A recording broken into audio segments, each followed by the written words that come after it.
Did you really think that I was going to cut my hair? Well, you were absolutely right.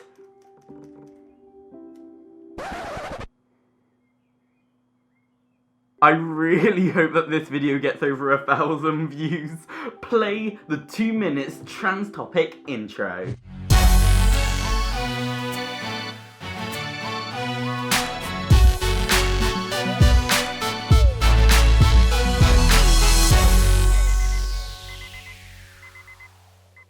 Rise and shine real lights, welcome back to yet another 2 minutes trans topic Thursday. It's so good to see all of your smiling faces.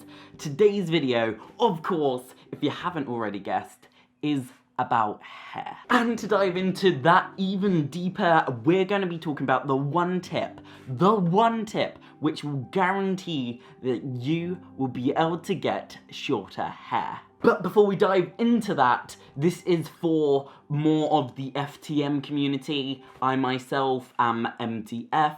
I know I should be. Do I get the free pass of making this video? I hope so. I hope my advice helps just a little bit. And this video is for those boys / men whose parents are just like, you know what? No, you can't go from this length to like no hair. And with that being said, let's put 2 minutes on the clock. Now, the main reason that parents do not allow you to get a haircut or advise you against getting your haircut is because they're scared / in shock. Now, I use those two words very broadly because they have a couple of seconds after there's an impact to say yes, go ahead, or no, don't do it, avoid it. And that's usually the answers that parents go to. Especially if you do have very long hair and you are wanting to like completely and utterly get rid of it.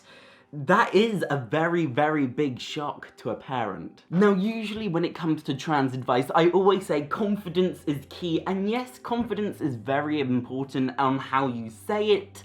But this tip isn't about how you say it. It's about what you say. And to summarize this one tip into one word which will almost guarantee a 100% success rate in your parents saying yes when you ask for a haircut is the word gradual.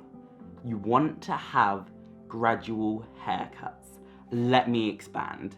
Moments ago I said it's a shock. It's an impact, it's sudden. Going from long hair to short hair is a shock to your parents. Now, what many people have told me is that they go to a parent and their parent says, no, you can't have boy hair. That's no. And that person gets really disheartened. So the best thing that you can do is say, hey parent, I want to have shorter hair.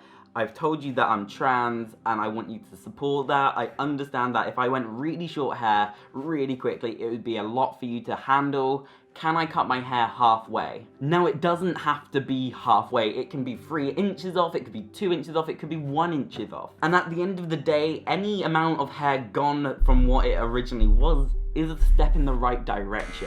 The main reason that you want to go gradually instead of jumping straight into the deep end, especially with parents who are uncomfortable with you jumping straight into the deep end, is you don't want to be against your parents. You want to be working together as a team, making your transition the best possible transition that it can possibly be. Working as a team with your parents won't only just make your transition go faster, but it will also make you happier throughout your transition. I completely understand that long hair dysphoria is a thing, and sometimes your parents will keep on saying no. But I'm gonna cut this video right there because that's another whole video right there. How to get your parents on your team for your transition. Should I make that other video? How to like get your parents on your team? Leave a comment down below if you think I should do that video. That's actually a really good idea. But thank you ever so much for watching this 2 minutes trans topic Thursday. I hope to see you next week. I really do. I honestly, I want to see you next week. Now, if you have any advice about hair and haircuts, feel free to leave it in the comments down below as well. And with that being said, remember as always to like, comment, and subscribe. And I will see y'all next week. Bye!